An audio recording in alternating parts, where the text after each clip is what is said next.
Salut, moi c'est Caroline, bienvenue dans mes mondes, j'espère que tu vas aimer le voyage. Aujourd'hui, c'est le making-of du tarot de la nuit. Alors le tarot de la nuit, qu'est-ce que c'est? C'est un jeu de tarot divinatoire qui est déjà sorti en Russie et aux États-Unis, je crois, et qui en France va sortir le 25 octobre 2018. C'est un tarot qui est publié par Los Scarabeo, dont les illustrations sont réalisées par Alexandra Weback. C'est d'ailleurs pour cela qu'il y a ce livre, qui s'appelle Le cabinet de curiosité, qui avait été écrit par Hilda Alonso et illustré par Alexandra Weback. C'est pour ça qu'il y a ce livre en décoration de cette vidéo. C'est elle qui donc a illustré les cartes du jeu, et le livret est rédigé par votre servante, Caroline Eskenazi, en version multilingue, anglais, français, espagnol, italien et allemand. Bon, moi, pour ma part, j'ai juste rédigé les versions anglaises et françaises, et ce sont des traducteurs qui ont réalisé les autres versions. Alors, quelle est la genèse de ce jeu? Il se trouve que l'éditeur italien Lo Scarabeo avait découvert le travail d'Alexandra Weback. Ils ont vu toutes les illustrations qu'elle faisait, toutes les couvertures qu'elle faisait pour des romans ou pour des CD ou pour des calendriers, et ils ont énormément apprécié son univers, ils ont beaucoup aimé son travail, et ils se sont dit que les illustrations qu'elle faisait pouvaient faire de formidables cartes de tarot. Ils sont donc entrés en contact avec elle, ils lui ont proposé l'idée de créer un jeu de tarot à partir de ses artworks. Alexandra, évidemment, a été complètement emballée, restait ensuite à trouver quelqu'un qui s'y connaisse suffisamment en tarot et qui soit capable de rédiger le petit livret accompagnant les cartes et permettant, pour les personnes qui ensuite tireront les cartes, de comprendre leur signification. C'est là que j'entre en scène. J'avais déjà travaillé avec Lo Scarabeo pour le 4 tarot, dont je t'ai souvent parlé, un jeu de tarot divinatoire qui s'appuyait sur les chats et les mettait en scène sous forme de nos héros les plus légendaires. Et donc ils se sont souvenus de cette collaboration, ils ont eu envie de me proposer ce projet, et il y a 2 ans, j'ai été contactée par Lo Scarabeo qui m'a dit « On est en train de mettre en place un nouveau jeu qui vraisemblablement va s'appeler Le Tarot de la Nuit, qui s'appuie sur le travail d'une illustratrice, et on a besoin d'une auteure de tarot. Est-ce que t'es partante ?» Tu penses que j'étais partante, évidemment, surtout quand j'ai vu les images d'Alexandra, je suis tombée complètement amoureuse de son style, de son univers, alors évidemment j'ai dit un grand oui enthousiaste. Le travail de collaboration avec Alexandra, il s'est fait en 2 temps. D'abord, il y a eu un premier temps où elle avait déjà donné à Lo Scarabeo à peu près une 50aine d'images. Une 50aine d'images qui effectivement présentaient des similitudes avec les images originelles des cartes de tarot.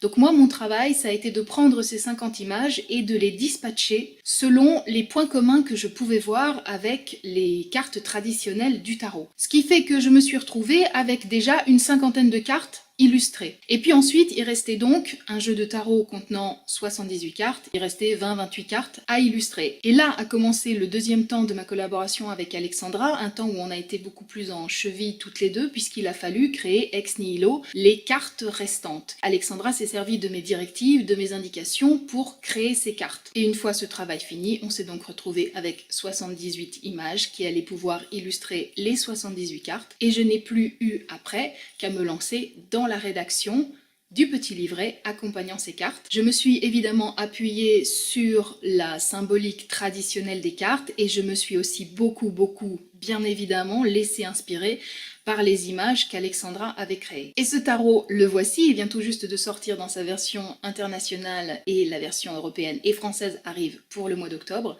Donc le voici, le tarot de la nuit. Il est présenté dans un très beau coffret qui est en solide, un coffret qui a une bordure argentée pour rappeler l'univers de la nuit. D'ailleurs, tu vois l'illustration qui est là, je m'en suis servie dans le tarot pour faire la carte de la grande prêtresse. Je trouve que vraiment la boîte déjà est très belle, elle est très inspirante. À l'intérieur du coffret, tu as donc le livret qui est ici, qui est un livret plus conséquent que le livret du 4 tarot. C'est un livret dans lequel sont explicitées chacune des cartes. Et puis ensuite, tu as les 78 cartes, plus une. Nous avons décidé d'inclure au jeu une carte bonus, qui est la carte de l'ange de la nuit, que voici. C'est une carte extrêmement positive, extrêmement bénéfique, et qui est un peu, comme le dit la carte, c'est l'ange de la nuit, et c'est la carte bonus. Ce jeu suit la structure traditionnelle du tarot de Marseille ou du tarot Rider-Waite. Il a donc 78 cartes qui sont séparées en arcanes majeures et en arcanes mineurs. Les arcanes mineurs étant eux-mêmes subdivisés en 4 familles, la famille des coupes, la famille des épées, la famille des bâtons et la famille des deniers. On suit exactement la structure habituelle du jeu de tarot. En ce qui concerne l'imagerie du jeu, nous avons vraiment tâché de rester extrêmement fidèles à l'imagerie du jeu Rider-Waite, de rester au plus proche de la signification des cartes, même si elles sont complètement réinterprétées, réinventées par Alexandra, et c'est ça qui est intéressant. Le principe de ce jeu, c'est d'aller explorer le royaume de la nuit et d'aller trouver toute la beauté possible à l'intérieur de l'obscurité, à l'intérieur des ténèbres, et d'aller trouver de l'inspiration auprès des créatures de la nuit. C'est vraiment ça que nous avons essayé de mettre en place, Alexandra par les images et moi par l'écriture, avec ce jeu. Alors pourquoi est-ce qu'on peut avoir envie d'acheter ce jeu? D'abord parce qu'il est magnifiquement beau. Chacune des images d'Alexandra est une pure merveille, est une pure création, et chacune de ces images mériterait d'être vraiment un tableau, tellement chacune de ces images est travaillée et magnifique. Est-ce qu'on peut se servir de ce jeu quand on n'y connaît absolument rien au tarot? Oui. Tout à fait, on peut se servir de ce jeu quand on n'y connaît rien, c'est d'ailleurs pour ça qu'il y a le petit livret, pour que les personnes qui n'ont absolument aucune idée de ce qu'est la structure d'un tarot et qui ne savent absolument pas à quoi peuvent correspondre les diverses familles, les arcanes, tout ça. Le livret est là pour que justement quelqu'un qui est tout à fait profane puisse quand même se servir de ce jeu et y trouver des clés intéressantes. De la même façon, est-ce qu'on peut se servir de ce jeu quand on est un super pro du tarot, quand on est vachement expert?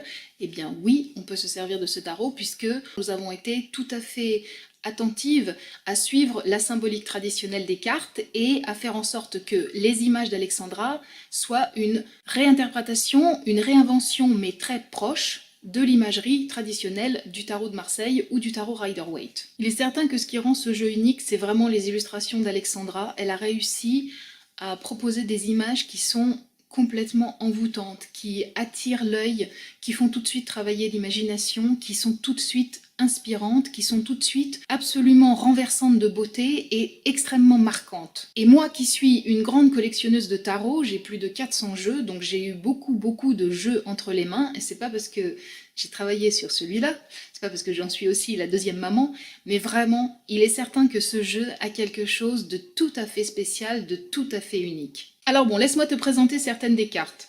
Là, je vais te présenter le pendu.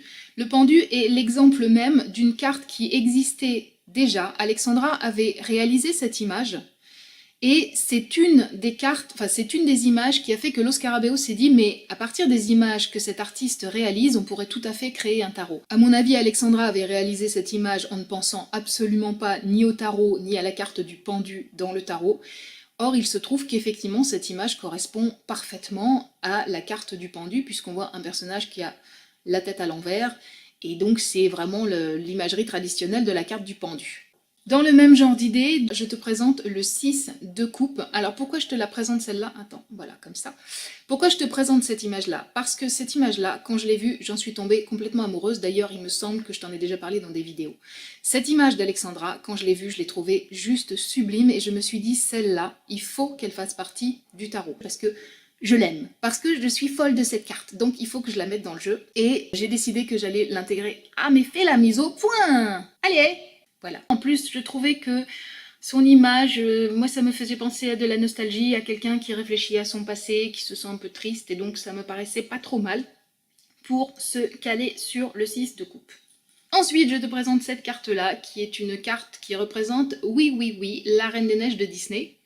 Alexandra avait envie de travailler sur cette image, ça aussi c'était une image qui existait déjà.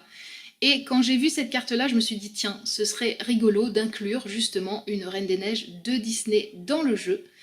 Et donc je l'ai placée en valet de denier, parce que je trouvais que l'image correspondait plutôt pas mal à la symbolique de la carte. Donc nous avons une Reine des Neiges, Alexandra Webakizé, dans le jeu. Ensuite, je te montre une autre de mes cartes préférées qui est la carte du monde.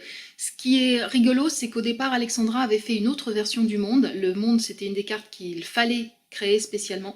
Et on était parti sur une autre optique, sur un personnage debout, une femme plutôt dénudée.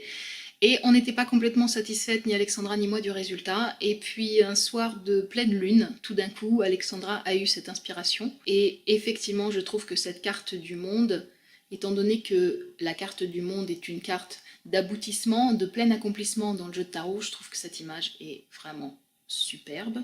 Je t'en montre encore une que je trouve magnifique, qui est celle-ci, qui est le 9 de denier, qui là aussi était une image qui existait déjà et que j'ai inclus dans le jeu. Au départ, je l'avais pas forcément gardée celle-là, et puis finalement j'y suis revenue parce que je la trouvais tellement belle que je trouvais vraiment qu'elle avait sa place dans le jeu. Je te présente aussi celle-ci, le 7 de denier. Alors ce qui est intéressant avec cette carte, celle-là elle était à créer et Alexandra manquait un peu d'inspiration. C'est une carte qui représente le dur labeur, le grand investissement qu'on doit faire dans un travail ou dans une vocation. Et elle manquait un peu d'inspiration. Et puis tout d'un coup je me suis dit, et si on partait sur la danseuse étoile, sur la danse, sur le lac des cygnes, Black Swan, parce que avec la thématique de la danseuse, on est à fond là-dedans. On est à fond dans une vocation qui est extrêmement exigeante et dans laquelle il faut vraiment s'investir corps et âme. Et donc on est parti là-dedans et c'est ce qui a fait qu'on a choisi cette thématique de la danse pour illustrer cette carte. Alors ensuite, qu'est-ce que je vais te montrer? Ah, je vais te montrer deux de mes cartes vraiment préférées, en plus là de celle-ci, là, la petite dame dans sa rue toute seule. Je vais te montrer mes deux cartes préférées du jeu, qui sont d'abord le 2 de denier. Alors là aussi, cette carte-là, elle était à créer, et quand on a commencé à travailler dessus, j'ai dit à Alexandra, écoute, et si on partait sur Cendrillon? Et je serais vraiment intéressée de voir comment est-ce que toi, tu réinterprètes le thème de Cendrillon pour illustrer cette carte. Parce que je trouvais en plus que la symbolique de la carte allait bien avec Cendrillon, le fait d'attendre son heure, le fait d'être prêt, le fait de... Ça allait vraiment bien avec la carte. Et donc Alexandra a créé cette illustration sublimissime, franchement sublimissime de Cendrillon, qui colle si bien avec cette carte-là. J'adore cette image. J'adore, c'est mon côté conte de fées, hein. De toute façon, incurable là-dessus, voilà, je tripe à mort. Et puis ensuite, je vais te présenter le 2 d'épée, qui est aussi une de mes cartes préférées. Celle-là, je trouve vraiment qu'elle est magnifique, magnifique, magnifique. Au départ aussi, c'est pas la carte que j'avais choisie pour le 2 d'épée, j'avais vraiment choisi une carte qui était plus proche de l'image originelle, qui montre une femme assise au bord de la mer, qui tient deux épées, qui a les yeux bandés. Ça, c'est la carte traditionnelle dans le tarot Rider-Waite. Alors effectivement, celle-là n'est pas tout à fait, c'est pas du tout le même genre d'image. Mais ensuite, en y réfléchissant, je me suis dit, cette image-là est tellement belle, il faut que je l'inclue au jeu. Et donc, en me laissant porter par ce que cette carte m'inspirait, en me laissant porter par le personnage, j'ai réussi à faire en sorte qu'elle colle avec le 2 d'épée, et finalement c'est exactement ça. C'est exactement ça qu'elle peut symboliser, cette carte-là, le fait qu'on a un choix à faire. Est-ce qu'on va choisir d'être une sirène qui noie les hommes, ou est-ce qu'on va choisir d'être une sirène qui se dirige vers la lumière et vers l'aube naissante? Donc finalement la carte colle parfaitement aussi, et je la trouve belle, et c'est une de mes préférées. Et puis ensuite, je vais quand même te parler de ces deux cartes-là, forcément. Je vais te parler d'abord du 3 de coupe. Alors, qu'est-ce qu'il a de particulier, ce 3 de coupe? Eh bien, ce 3 de coupe, il a de particulier qu'on y voit Caline. Caline, ça c'est mon chat. Ça c'est ma chatte adorée d'amour que j'aime, tu vois, dont je t'ai déjà parlé, que tu as déjà vu, qui est ma déesse, qui est la reine de la maison. Donc ça c'est Caline. Et au moment, ça a été une des dernières cartes que Alexandra a réalisé, celle-là. Et donc on était d'abord parti sur une célébration avec 3 femmes. On se demandait si on allait faire un truc un peu Wicca, une célébration dans une forêt avec des sorcières païennes, des trucs comme ça. Et ça n'aboutissait pas. Alexandra n'était pas satisfaite du résultat. Et finalement, je lui ai dit, écoute, et si on partait plutôt sur le Alice au pays des merveilles, en faisant un clin d'œil au chapelier fou incarné par Johnny Depp, et puis en faisant en sorte que les 3 personnages qui sont traditionnellement représentés sur cette carte, ce soit le chapelier version féminine, et puis le lapin blanc, et puis le chat, le fameux chat d'Alice. Et donc ici, Caline, elle incarne le chat d'Alice. Donc c'est formidable, il y a mon chat dans le jeu, et puisqu'il y a mon chat dans le jeu, eh bien je l'accompagne. Et donc me voici sous les traits de la carte de l'étoile. Cette carte-là aussi, je te l'avais déjà présentée. Et c'est vrai que pendant qu'on créait les nouvelles cartes, un jour j'ai osé demander à Alexandra, est-ce que tu crois que ce serait possible que moi je sois mise en scène dans le jeu? Franchement, ça me ferait bien triper. Et elle m'a dit, écoute, il n'y a pas de souci, il suffit simplement que tu te photographies dans la même position que le personnage, et puis moi ensuite créerai le reste. Donc j'ai choisi en toute modestie la carte de l'étoile, puisque la carte de l'étoile c'est la carte de l'exaucement des vœux, c'est la carte de la suprême bénédiction, de la chance, de la féerie qui s'accomplit. Voilà. Donc j'ai choisi cette carte-là, très humblement.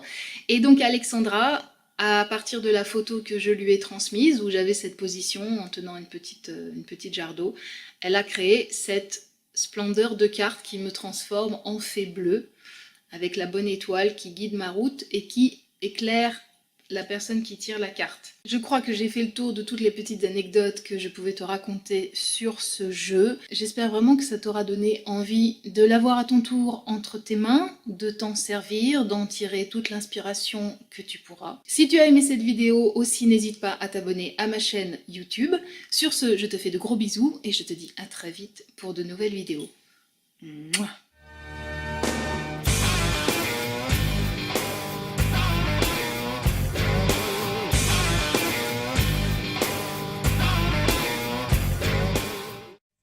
Et retiens bien cette date, le 25 octobre 2018. C'est à partir de cette date-là que le tarot de la nuit verra le jour en France. Il sera disponible sur Amazon.fr et dans toutes les librairies spécialisées.